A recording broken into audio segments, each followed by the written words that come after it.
Prime news में आप सबका स्वागत है।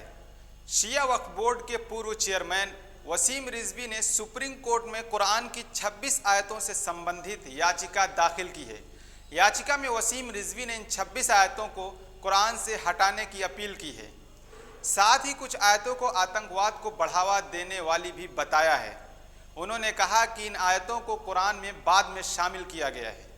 वसीम रिजवी का कहना है कि प्रोफेट मोहम्मद साहब के बाद पहले खलीफा हज़रत अबू बकर, दूसरे हज़रत उमर, तीसरे हज़रत उस्मान, चौथे हज़रत अली के द्वारा कुरान को कलेक्ट करके उसको किताबी शक्ल में जारी किया गया था।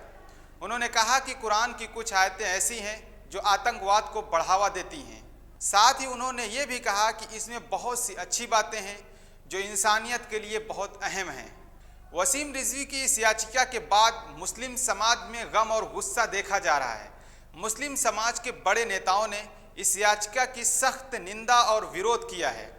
शिया पर्सनल बोर्ड के प्रवक्ता मौलाना याकूब अब्बास ने वसीम रिजवी की इस विवादित याचिका पर बयान जारी करते हुए वसीम रिजवी की विवादित याचिका का शिया पर्सनल बोर्ड की तरफ से भरपूर विरोध किया है। इसके अलावा ऑल इंडिया शिया पर्सनल बोर्ड के प्रवक्ता मौलाना याकूब अब्बास ने कहा कि 26 आयतें तो हटाना दूर की बात हैं, कुरान से एक शब्द या एक नुक्ता भी नहीं निकाला जा सकता। वसीम रिजवी जैसे लोगों के द्वारा सिर्फ इस्लाम को बदनाम किया जा रहा है। कुरान पाक आतंकवाद की दावत देता है, यह कहना बिल्कुल गलत है। कुरान अमन का पैगाम देता है। उन्होंने कहा कि हमारे किसी भी इमाम ने किसी भी आयत को हटाने की बात नहीं की। कुरान अल्लाह की किताब है, ना कि किसी के घर में लिखी किताब है। बता दें कि कुरान पाक मुसलमानों की सबसे पवित्र किताब है और इस किताब पर सभी मुस्लिम फ़िरक़ों का एक मत है। मुसलमानों की आस्था है कि कुरान आसमान से उतरी किताब है, इसमें कोई बदलाव नहीं हो सकता। कुरान इंसानियत को शांति का संदेश देता है। पूरी दुनिया में प्रोफेट मोहम्मद और कुरान का सम्मान किया जाता है। गूगल पर अगर आप सर्च करें who is the best man in the world तो सबसे पहले प्रोफेट मोहम्मद का नाम आता है। मुसलमानों का मानना है कि दुनिया के सबसे अच्छे इंसान प्रोफेट मोहम्मद हैं, तो उनका कानून, उन पर उतरी हुई किताब दुनिया के सबसे अच्छी किताब है।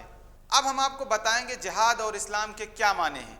जाहिर सी बात है, अगर आप गोदी मीडिया के फैलाए हुए भरम में जी रहे हैं और आप जब जिहाद और इस्लाम का नाम सुनते हैं तो आपको लगता होगा कहीं बम धमाका हुआ है, लेकिन ऐसा नहीं है, क्योंकि जिहाद अरबी शब्द है।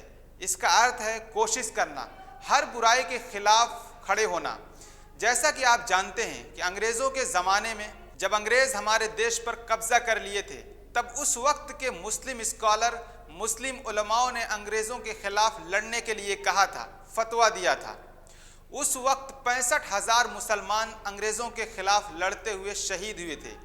इसके एक और माने हैं, हर वो गलत विचार जो आपके मन में पल रहे हैं उससे रुक जाना और समाज में फैली हुई बुराई से अपने आप को और समाज को बचा लेना भी जिहाद है।